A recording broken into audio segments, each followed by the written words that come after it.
Welcome back. Let's talk a little bit this morning about how to make sure that the pipes in your house are going to stay nice and secure over the winter season. Patrick Hook is on the show with us this morning. He is with HEP. Good to see you. Hey, good to see you again. So you and I had this conversation, I don't know, sometime before Thanksgiving, I guess. Right. And I said, gosh, Patrick, I want to do this hour where we talk about ways to get your house in order without breaking the bank. Yeah. And you had a long list of things that we can be doing just to kind of walk around, make sure things are looking right, and prevent the disaster, right? That's a big part of it. It is a big part of it. I mean, there's a lot of things you can do at your home that don't cost an arm and a leg kind of thing, just kind of things of giving yourself peace of mind. I mean, you know, you've bought the house. It's one of the most expensive, biggest decisions you're going to make in your life. You know, don't leave things to chance. Yeah. You know, and that comes with plumbing, whether it's HVAC or all that, of just getting things winterized the right way, you know, especially around the holidays. You know, people travel, New Year's, Christmas, that kind of thing. So, Right. I mean, you definitely, especially if you're not going to be home, you want to make sure you don't come home to thousands of dollars worth of damage. So I tend to talk a good game, but I walk a different walk because, like so many people, my life gets busy. I begin the day with 20 things I hope to accomplish, and maybe I get 10 of them done. That's a good day. Oh, yeah. It's easy to forget things, and the maintenance part of it, the prevention, is such an important reminder, especially this week. So you were telling me that if you don't have your water heater flushed annually, Right.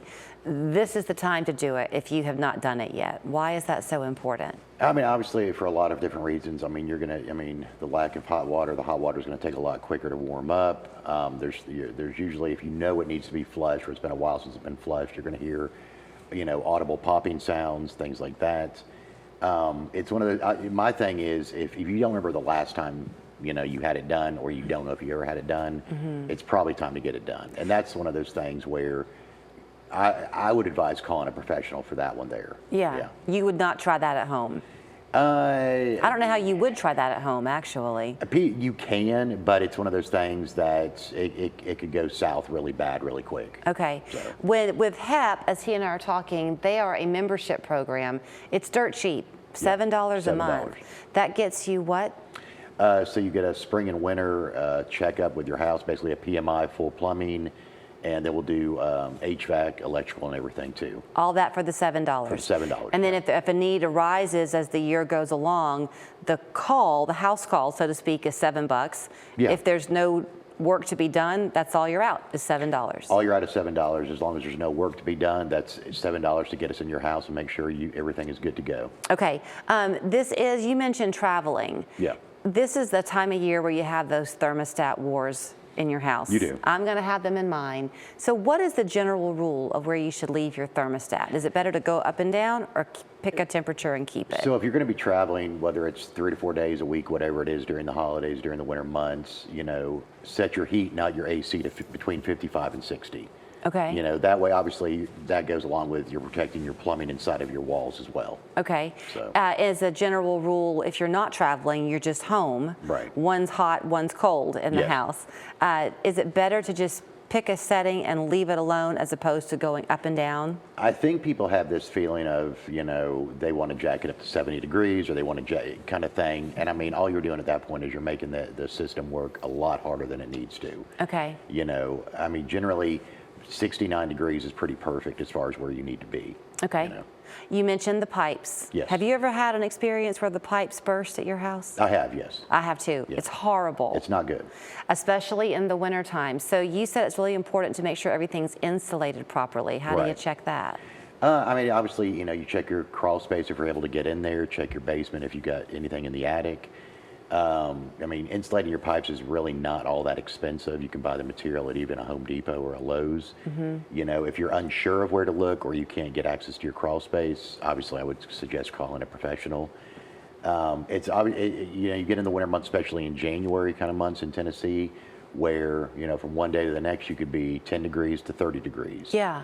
You know, and pipes will burst very easily. So I'm sorry to be literal, but is the insulation, I think of insulation being in the walls, Right. but are you having the pipes themselves wrapped too? Yes. Okay. Yeah. So go up in your attic or in your crawl space, see how they look. Yeah. And if there's some bare spots, add to it? I would definitely advise that, yeah. Okay. I mean, you're just going to save yourself a lot of money in the long run. You asked a question to me, or you said it's important to know where your water main is.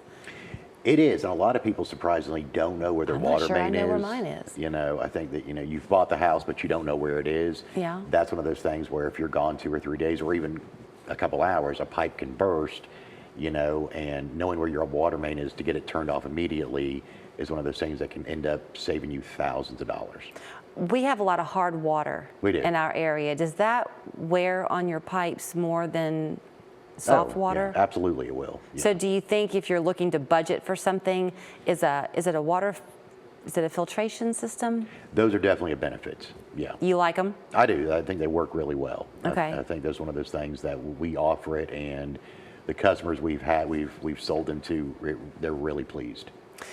So before you travel, do you like to, if the weather's going to dip down really low, Right. like below 32 Yeah. even, do you like letting a faucet drip at night? It's not a bad thing to do. It's a lot. Just get yourself a very slow drip. Yeah. That will avoid a lot of issues long term. Especially if you have an older house? Especially with an older house, especially in Tennessee and especially in the Chattanooga area, there's a lot of old houses that are kept up really well, but the pipes are not. I worry about plumbing at my house because we have hard water. Right. So if I ever wanted to just do a whole house inspection, y'all come out and take a look and tell me the health of my pipes. We Can will. you do that? Yeah, well, basically that's giving you peace of mind. It may not always be good news, but at the end of the day, most of our customers, they may not always like the answer we give them, but we're going to be very honest with the answer we give them. Well, we like it. I thank you So. for the insight this morning. Absolutely. So stay cozy up and warm. Go ahead and do these things that he's told you to do. And if you are looking to join in their membership, it is $7. HEPisontheway.com is how you go about doing that. Yep. And they'll be at your house twice a year and then anytime you need them. Absolutely. Thanks, Patrick. Thanks so much.